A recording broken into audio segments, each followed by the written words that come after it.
Good morning, everyone. Good morning, ma'am. Good morning, ma'am. How are you? We are fine, and what about What you? about you? I am also fine, बेटा। आज के session में हम लोग chapter 14 के जो question छूटे हुए हैं उस पर डिस्कस करेंगे। ठीक है? Yes, बातों ma'am. बातों बातों वाला क्वेश्चन हो गया था कलम की सवारी का। पहला दूसरा क्वेश्चन शायद हो चुका था। Yes, ma'am. हाँ, Yes, ma'am, हो गया था। तो चलिए अब हम तीसरे क्वेश्चन पे देखेंगे। सब लोग ध्यान दीजिएगा।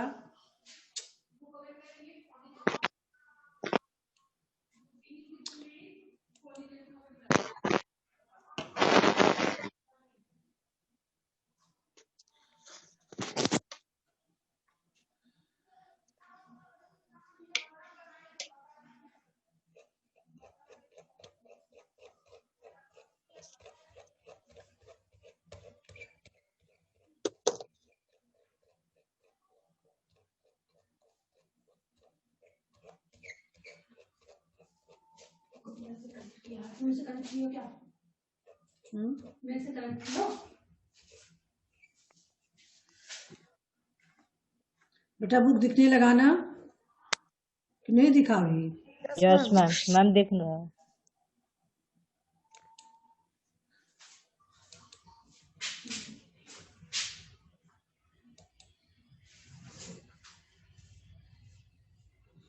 हाँ, देखिए पहला दूसरा हो चुका है, तीसरा देखिए, ध्यान दीजिएगा सभी लोग। पृथ्वी की कहानी जो आप लोगों ने पढ़ा, विश्व की कहानी, उसी पे आधारित क्वेश्चन है ये।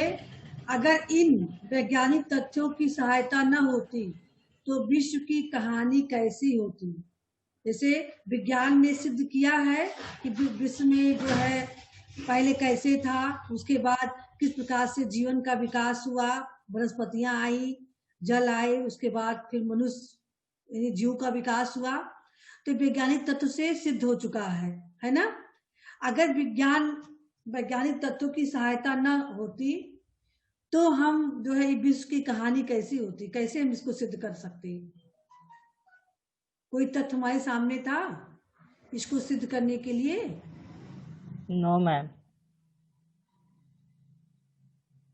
कोई तथ्य नहीं, मतलब कोई चीज नहीं था हम लोगों के पास। क्यों मुस्कान? कैसे हम सिद्ध करते बेटा बताइए?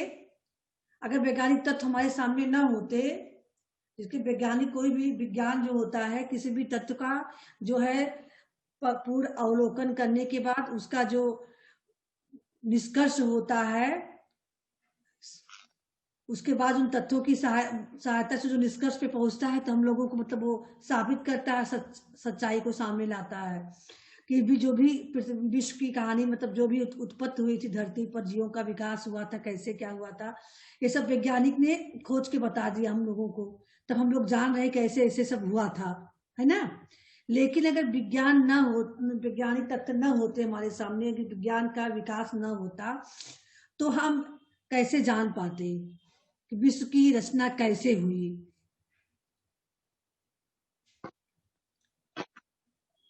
कुछ सोचा आप लोगों ने? मुस्कान यस मैम। बताइए। अगर वैज्ञानिक तथ्यों की सहायता न होती तो हमारा विश्व बिल्कुल सूना सूना सा होता। इंसान कुछ भी समझने के लिए सक्षम न होता और विज्ञान के आने से ही सभी लोग किसी चीज को समझने की जिज्ञासा रखने लगे। वैज्ञानिक तथ्य न होती, जैसे परियों की किस्से हम लोग सुनते हैं, हाँ, परियों की भूत पिशाच के किस्से सुनते हैं ना, उसका कोई तथ्य है, सच्चाई है उसमें? नहीं है ना। ऐसे ma'am. ही विश्व की रचना के बारे में लोग तरह तरह की जो है अपने हिसाब से कहानियां बना के बताते, हम लोग वही जान पाते। वास्तविकता इसमें क्या है? वास्तविकता से कोई नहीं परिचय होता, है ना। जैसे हम परियों की कहानी किससे सुन लेते हैं, राजा रानी की कहानी, परियों की कहानी, ऐसे विश्व की रचना की भी कहानी ही रहती। उसका कोई वैज्ञानिक तथ्य न होता, यानी वैज्ञानिक तत्व सामने हमारे न होता।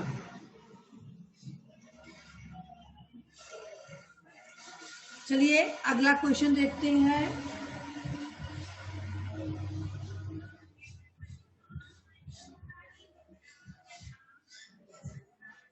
पृथ्वी पर जीवन की शुरुआत कैसे रही होगी?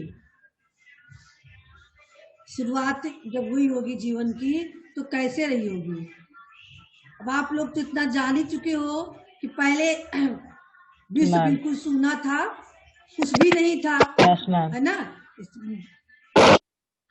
कविता को पढ़ के भी और वैसे भी आप विज्ञान की सहायता से सब जान चुके हैं कि पहले जो है इस पृथ्वी पर कुछ भी नहीं था, विश्व में कुछ भी नहीं था, है ना। तो कैसे कैसे विकास हुआ होगा, शुरुआत कैसे रही होगी जीवन की, कल्पना करें कि बताएंगे। वैज्ञानिक तत्वों की सुने होंगे, बताइए आप लोग कैसे रही होगी शुरुआत में पृथ्वी। अभिषेक पांडे यस मैम। बताइए।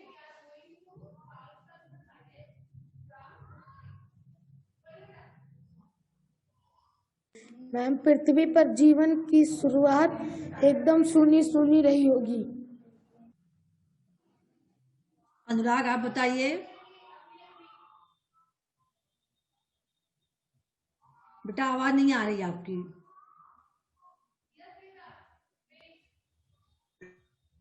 बहुत कठिन रही होगी। बहुत कठिन रही होंगी। अभिषेक यादव आप बताइए बेटा। Yes ma'am.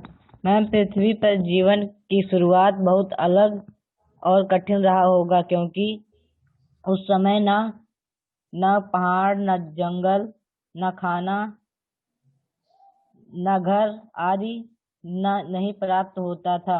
इसलिए सभी लोग को जीवन व्यतीत करने में कठिनता का सामना करना पड़ता रहा होगा और विश्व सूना सूना लगता था। प्राची आप बताइए।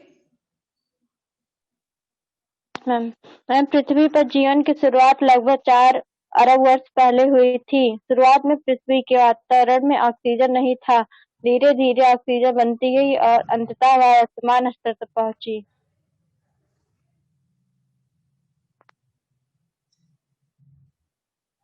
चलिए बेटा आपने थोड़ा सही बताया वैज्ञानिक तत्व। मुस्कान आप बताइए।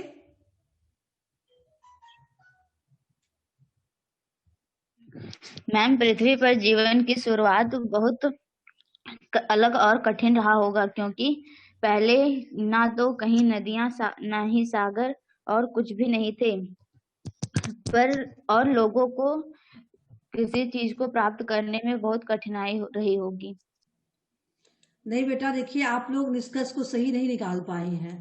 पहले विश्व में जब कुछ नहीं था तो जीवन भी तो नहीं था। पहले इसको आप सोचिए, पहले जीवों का विकास थोड़ी हुआ है। हमने बताया आपको, पहले जब सूर्य का विकास हुआ, सूर्य आग के गोले से सूर्य निकला, अलग हुआ, उसका आग की लपटें शांत हुई, धीरे धीरे करके पिघल के ठंडा पड़ने लगा। जब जल का रूप धारण हुआ, जल बना, है ना। तो जल जब बना तो उस पे वनस्पतियां उगने लगी, वनस्पतियों का विकास हुआ।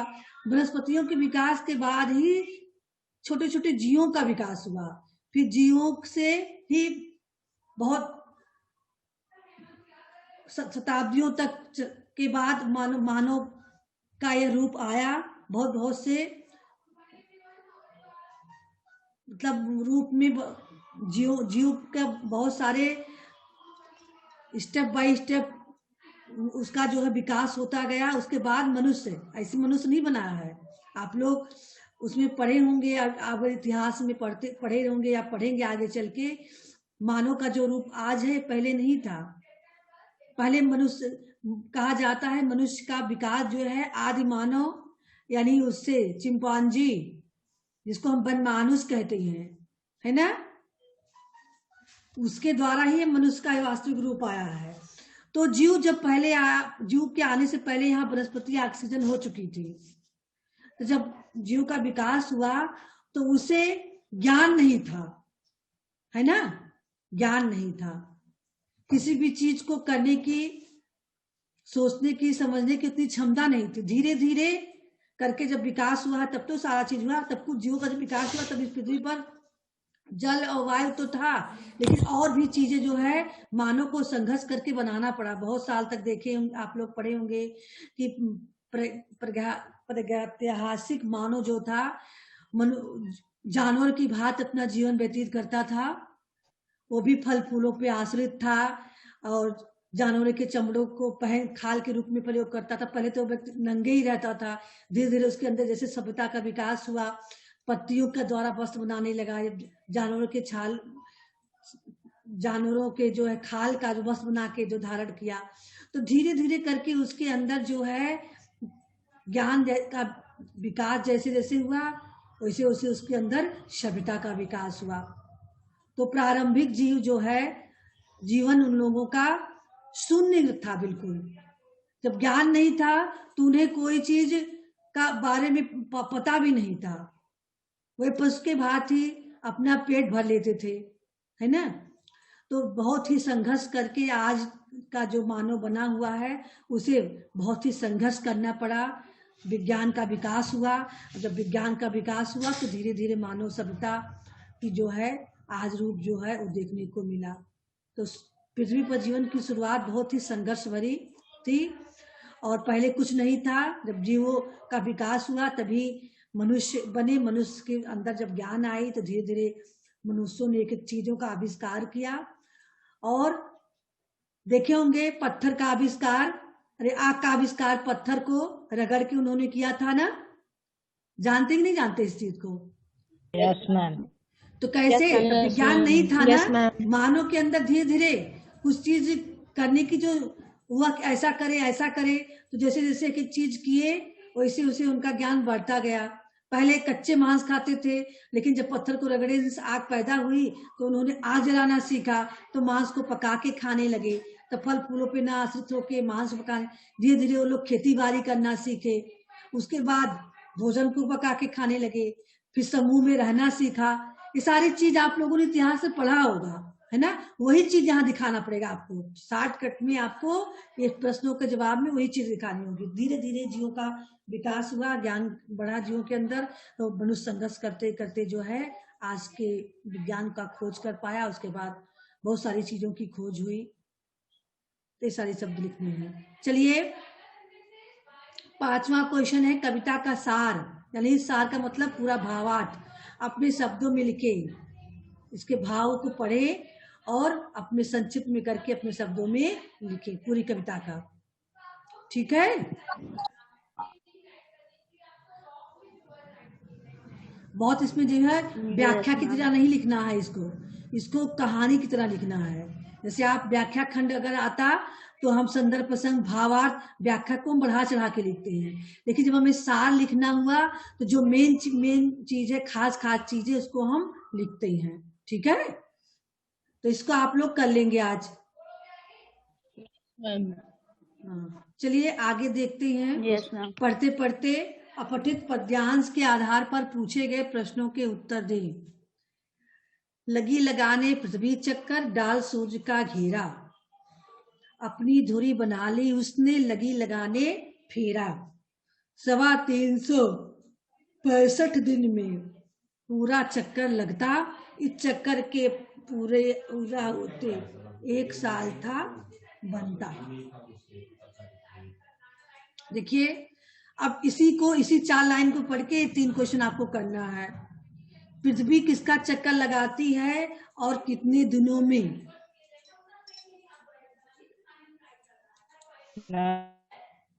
सूर्य गौरव 364 दिन। बताइए बेटा।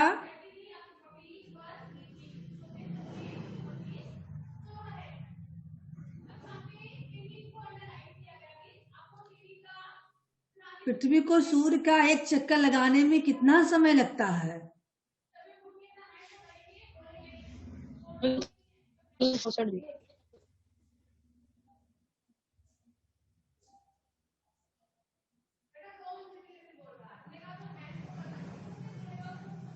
आकृति बताएंगी। 1 साल कब पूरा होता है? साल में कितने दिन होते हैं?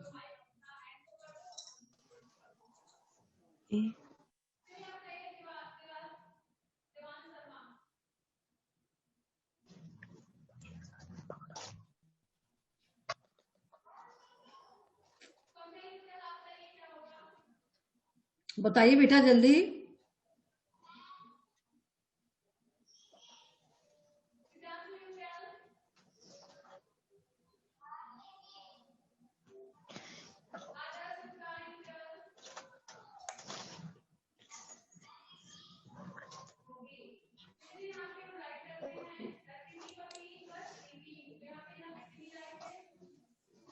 आकृति बोलो। अनुराग चलिए आप बताइए। इनको पता ही नहीं है साल का पूरा होता है। अनुराग बताइए।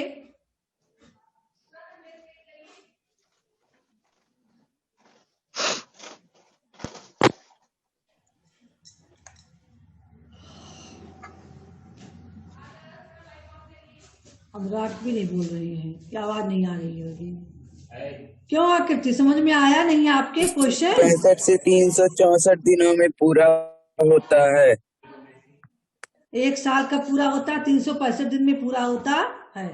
यानी जब पृथ्वी सूर्य का एक चक्कर लगा लेती है तो एक साल पूरा होता है। अब दूसरा सवाल आता है, पृथ्वी का चक्कर किसका लगाती है? तो पृथ्वी का, देखिए दोनों क्वेश्चन एक दूसरे से रिलेटिव हैं।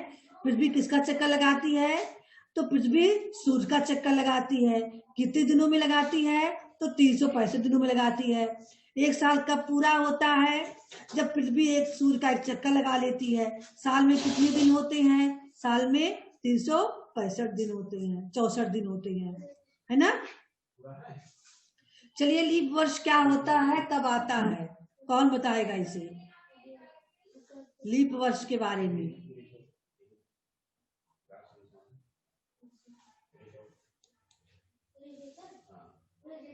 बताइए मुस्कान।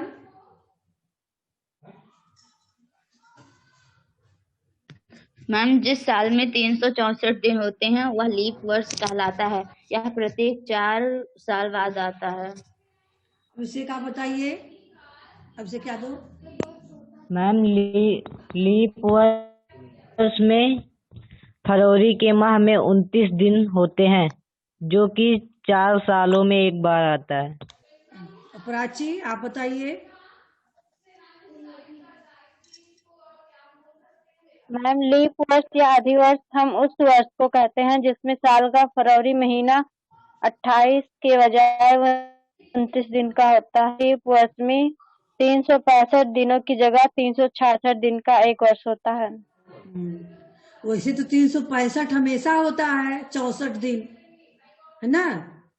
लेकिन जो है लीप वर्ष में चौथे वर्ष लीप वर्ष होता है, ये भी आप जान लीजिए। लीप वर्ष हमेशा चौथे साल आता है। तो चौथे साल वैसे हम लोग 65 दिन मानते हैं पूरा, है ना, लेकिन उसमें जो है थोड़ा कम रहता है। तो चौथे साल जो है पूरा होता हो जाके, तो एक दिन ज्यादा हो जाता है 65।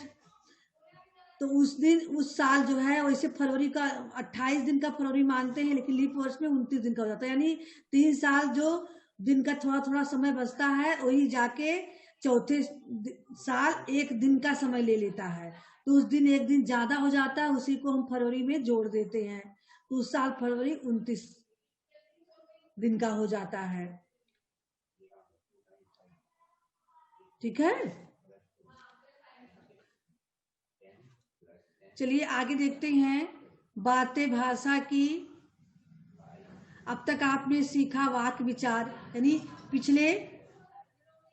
पिछले पार्ट में आपने वाक्य विचार पे सीखा था। वाक्य के अंग कौन से हैं, वाक्य के भेद कितने हैं, किस आधार पे किए गए हैं, आप लोगों को याद होगा ना।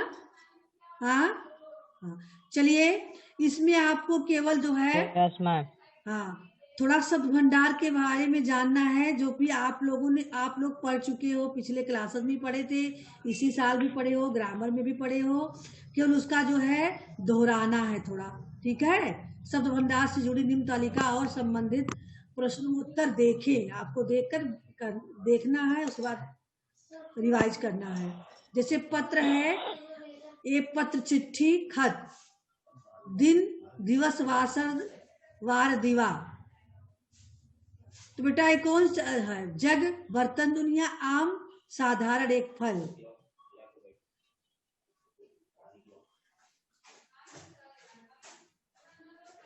अंतर दे बताइए, कोई बता सकता है? पहला, यस मैम। पहले और दूसरे में बताइए क्या मैम अंतर है? फर्स्ट मैम पहला पर्यायवाची है, दूसरा मैम अनेकार्थी शब्द है। नो नो नो, इस तरह से देखेंगे ना। इसमें जैसे पहला पत्र दिया है, चिट्ठी और खत, ये किस श्रेणी में आएगा? पर्यायवाची की या अनेकार्थी? पहले इसको बताइए। पर्यायवाची।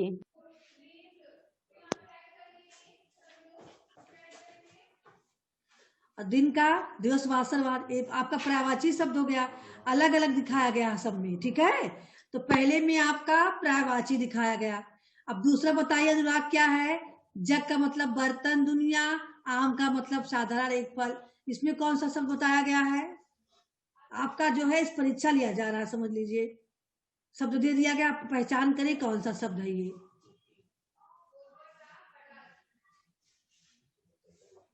बताइए अभिषेक पांडे। शब्द भंडार के अंतर क्या कहेंगे बेटा इसको? अनेकार्थी शब्द। अनेकार्थी शब्द। पहला था पर्यायवाची शब्द, यानी शब्द भंडार में आपने पर्यायवाची शब्द के बारे में पढ़ा, तो पर्यायवाची शब्द था वो। अनेकार्थी शब्द के बारे में पढ़ा तो दूसरा अनेकार्थी शब्द था। चलिए तीसरा बताएंगे आकृति। दयालु, निर्दयी, स्वदेश, विदेश, ये कौन सा शब्द है? कोई नहीं बोलेगा बीच में। आकृति को बताना है, अगर इसको नहीं बता पाओगे तो क्लास से बाहर करेंगे भी। फर्स्ट से सेकंड से ही सबको पढ़ाया जा रहा है हर चीज, ग्रामर का। मैम अनेकार्थी शब्द। अनेकार्थी है, दयालु का अनेकार्थी है, निर्दयी। थोड़ा भी दिमाग का यूज करती हो कि नहीं तुम? कम से कम इतना बुद्धि लगाई होती कि पहले में जब पर्यायवाची पूछा गया है, दूसरे में अनेकार्थी है, तो तीसरे में कुछ और होगा, तो दिमाग नहीं लगा सकती और क्या क्या पढ़ी हो। हाँ, अब से दिमाग लगा लो।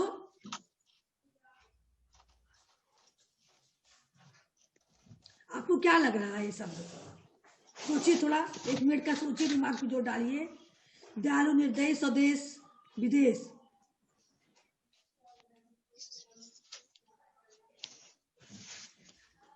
बेटा हैंड रेज कीजिए, देखते हैं कितने लोगों को आ रहा है। अभी बोलना नहीं है किसी को, सबको आ रहा है, क्यों नहीं कुछ बोलिए। ये आएगा क्यों नहीं? फर्स्ट के बच्चों से पूछ लिया जाएगा तो भी बता देंगे कौन सा शब्द है ये। सामने जब उसका एक दूसरे का उत्तर एक दूसरे से मिलता जुलता है तब भी नहीं समझ पा रही है ये, अभी नहीं दिमाग लगाई। अब अभिनय पांडे हैं तुम्हारे बगल में, अभिनय पांडे को बुलाओ, देखो बता देती हैं वो।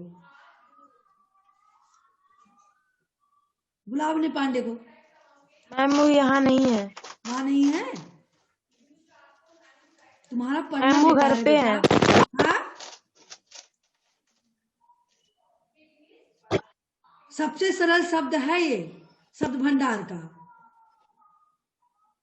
और तब भी नहीं दिमाग लगा रही हो।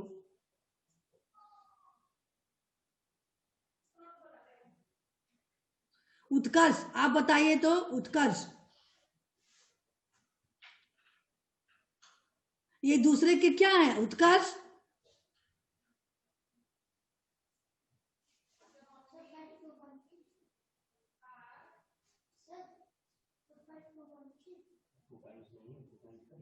उत्कर्ष अभी नहीं बोल रही हैं।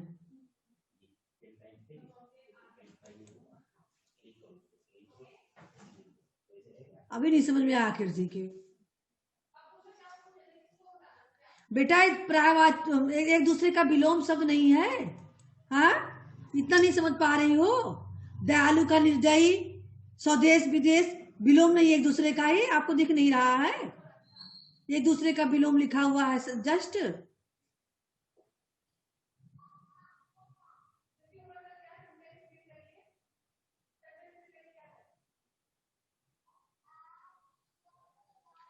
चौथा, चलिए ध्यान दीजिएगा, हम हैंड शो कराएंगे, देखते हैं कितने लोग बता पाते हैं। चौथा कौन सा शब्द है? कृपण, कंजूस, कृपाण, कटार। इस शब्द को हम क्या कहेंगे? कितने लोग बता पाएंगे? हैंड शो कीजिए, देखते हैं कितने लोग को पता है कौन सा शब्द है। अनुराग को पता है, अभिषेक को, मुस्कान को।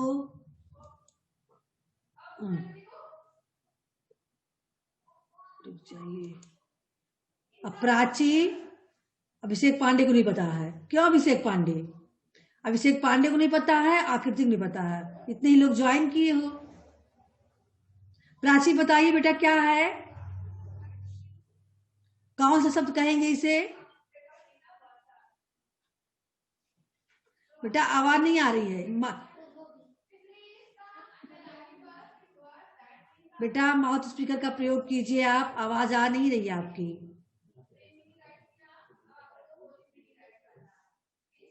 प्राची,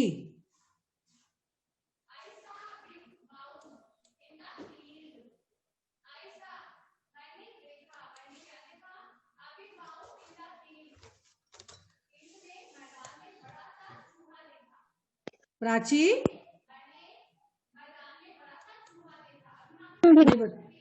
बेटा आवाज नहीं आ रही आपकी।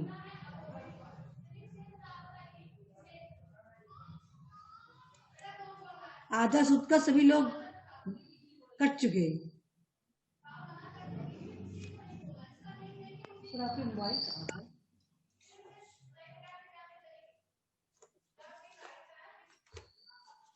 सर सर मोबाइल कहाँ रखी है?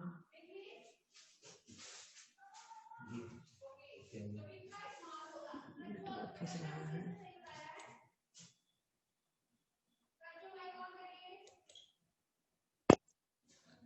बेटा आप लोग आवाज सुन पा रहे हो? Yes ma'am. बताइए मुस्कान। प्राची आपकी आवाज आई नहीं, आप ट्राई की? भिन्नार्थक शब्द। हाँ मुस्कान फिर से बोलिए, सभी लोग सुन ले। मैम श्रुतिसम भिन्नार्थक शब्द। हाँ वो वेरी गुड बेटा, बहुत अच्छा। श्रुति सम भिन्नार्थक शब्द। श्रुति सम का मतलब होता है सुनने में समान लगे, और भिन्नार्थक यानी अर्थ में भिन्नता हो। कृपण, कृपाण एक जैसा सुनने में लग रहा है, केवल एक मात्रा का ही। कृपण, कृपाण में केवल आ की मात्रा का ही अंतर है, बाकी एक जैसा लग रहा है, लेकिन अर्थ में इसके बहुत अंतर है। कृपण का मतलब कंजूस होता है, कृपाण का मतलब कटार होता है। ऐसे शब्द को हम श्रुति सम भिन्नार्थक शब्द कहते हैं। चलिए अब पांचवा ध्यान दीजिए, एक और सा शब्द हैंड शो कीजिए। जो लकड़ी का काम करता हो, जो मूर्ति बनाता हो, ऐसे शब्दों को हम क्या कहेंगे? आकृति, दिमाग लगाइए। अभिषेक पांडे, नहीं पता है? Yes ma'am. पता है मैम पता है। अच्छा ठीक है। आदर्श, आदर्श वीडियो ऑन रखिए। आदर्श, अभिषेक पांडे आप ही बताइए क्या होगा? मैम अनेक शब्दों के लिए एक शब्द। हाँ, अनेक शब्दों के लिए वे एक शब्द कहेंगे, या वाक्यांश के लिए एक शब्द कह सकते हैं, या शब्द समूह के लिए एक शब्द कह सकते हैं, है ना? शब्द समूह के लिए एक शब्द, वाक्यांश के लिए एक शब्द, अनेक शब्द के लिए एक शब्द, तीनों चीज को हम कह सकते हैं। ठीक है, तो चलिए आगे देखते हैं क्या है। हाँ देखिए, यहाँ दिया भी गया है, शायद आप लोग पढ़े हो, हम तो पढ़े नहीं, हम तो उसे पूछ रहे हैं आप लोगों से। आप लोग पढ़े होंगे तो ऐसे ही स्पष्ट हो गया है सारा चीज। देखिए प्रश्न नंबर कॉलम 1 व 2 में दिए शब्दार्थों में क्या अंतर है? देखिए उत्तर में दिया भी गया है, कॉलम 1 में दिए शब्दार्थ जहां मिलते जुलते हैं वहां कॉलम 2 में दिए शब्दार्थ परस्पर भिन्न है। अतः कॉलम 1 में दिए शब्द पर्यायवाची शब्द कहलाएंगे क्योंकि लगभग समान या मिलते जुलते अर्थ वाले शब्द पर्यायवाची शब्द कहलाते हैं, जबकि कॉलम 2 में दिए शब्द अनेकार्थी शब्द कहलाएंगे क्योंकि एक से अधिक भिन्न अर्थों वाले शब्द अनेकार्थी शब्द कहलाते हैं। सारा तो इसमें दिया गया है, उसके बाद न बता पाओ तो हद है। दूसरा दिया प्रश्न, कॉलम 3 में दिए शब्दार्थ किस प्रकार कॉलम 1 में दिए शब्दों से भिन्न है। अब 3 और 1 का यहाँ जो है कंपटीशन में पूछा जा रहा है। तो कॉलम 1 में दिए गए शब्दार्थ जहां मिलते जुलते हैं वहीं कॉलम 3 में दिए गए शब्दार्थ परस्पर विपरीत अर्थ रखते हैं, है ना। अतः एक दूसरे के विपरीत या उल्टे अर्थ बताने वाले विलोम शब्द कहलाते हैं। तो कॉलम 4, क्या कॉलम 4 में दिए शब्दों का उच्चारण समान प्रतीत होता है, क्या उनके अर्थ भी समान है। उत्तर, जहां कॉलम 4 में दिए शब्दों का उच्चारण समान प्रतीत होता है वहीं उनके अर्थ समान नहीं है। अतः कहा जा सकता है कि जिन शब्दों का उच्चारण सुनने में एक जैसा प्रतीत होता है पर जिनके अर्थ अलग अलग होते हैं श्रुत सम भिन्नार्थक शब्द कहलाते हैं। इन्हें समरूप भिन्नार्थक शब्द भी कहा जाता है। समरूप यानी एक समान रूप है, अर्थ में भिन्नता है, ठीक है। यस अब मैम। देखिए Yes, कॉलम ma'am. 5 में दिए शब्दों के आधार पर बताए कि बात को संक्षिप्त में कैसे कहा जा सकता है। तो कॉलम 5 में अनेक शब्दों या वाक्यांशों के स्थान पर न केवल एक शब्द का प्रयोग हुआ है बल्कि कम शब्दों में अधिक बात कही गई है, लगभग सरल, सुंदर व प्रभावपूर्ण बनी है, समय की बचत हुई है। तो अनेक शब्दों या वाक्यांशों के स्थान पर आने वाले शब्द अनेक के लिए एक शब्द कहलाते हैं। तो सारा डिटेल करके बता दिया गया है। अब आप लोगों को ये वर्क खुद से करना है। पर प्रश्न पहला है, कविता में से दिए गए शब्दों का पर्याय चुनकर लिखे और अन्य पर्याय स्वयं लिखे। एक क्वेश्चन ये है आपका। इसके बाद दूसरा है, दिए गए शब्दों के विलोम लिखे। तीसरा है, दिए गए वाक्यांशों के लिए एक शब्द लिखे। चौथा है, सूक्ष्म भिन्नार्थक शब्दों का प्रयोग वाक्यों में इस प्रकार करें कि उनका अर्थ स्पष्ट हो जाए। पांचवा है, तालिका में दिए शब्दों को अनेकार्थक लिखे।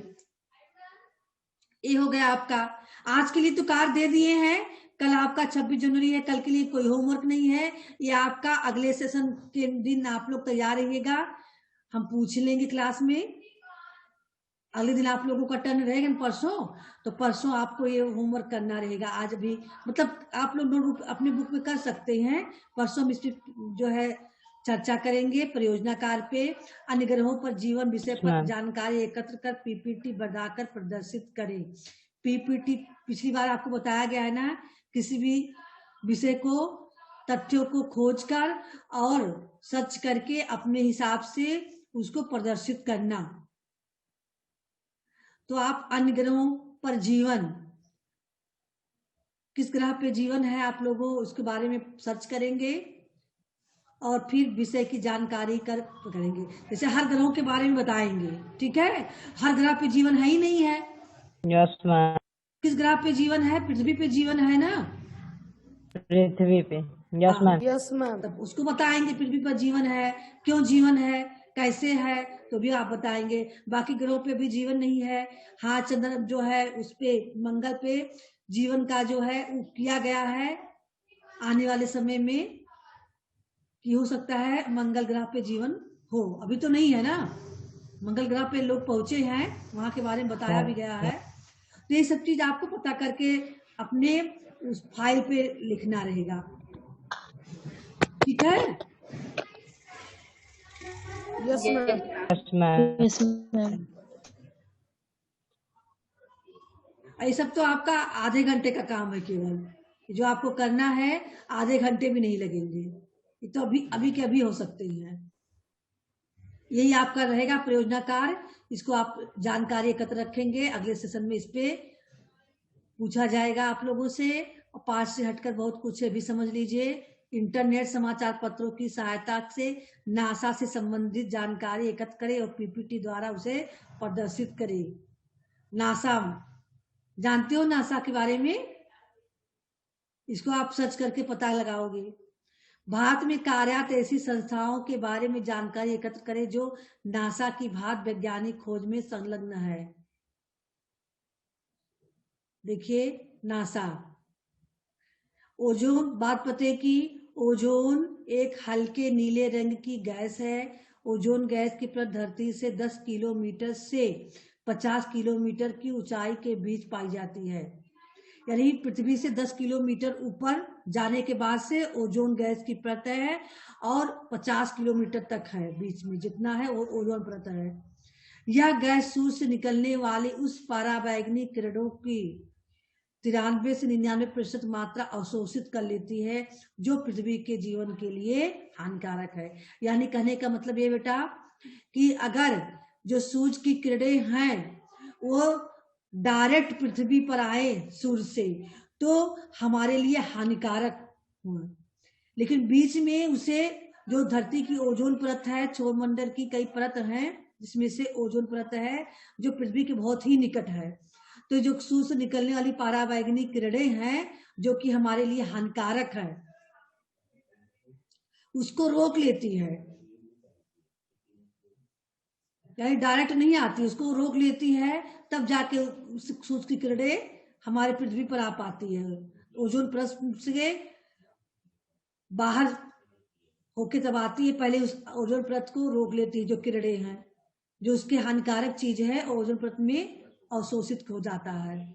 तब किरणें, मतलब कहने का मतलब कि जैसे छननी से छन के चाय हम लोग निकाल के पीते हैं ना, डायरेक्ट चाय Yes, ma'am. पिए तो उसमें बहुत सारी चीजें जो हमें नुकसान करें, ऐसे ही जो सूरज की किरणें हैं उसमें जो डायरेक्ट अगर पृथ्वी पर आ रही है तो हमारे लिए हानिकारक है।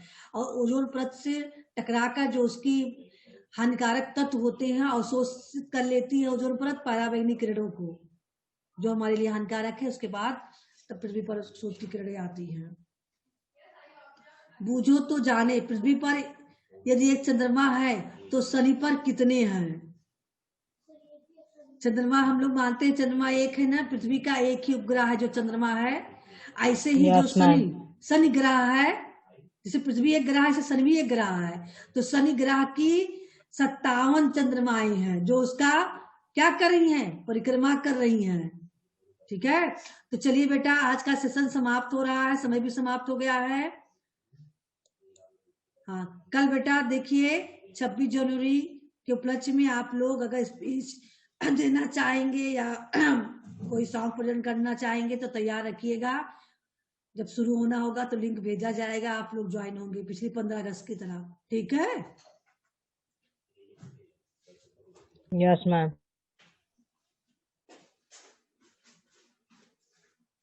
तो चलिए बेटा सेशन एंड होता है, अगले सेशन में मिलेंगे। Good bye everyone. Goodbye, ma'am. Goodbye, ma'am.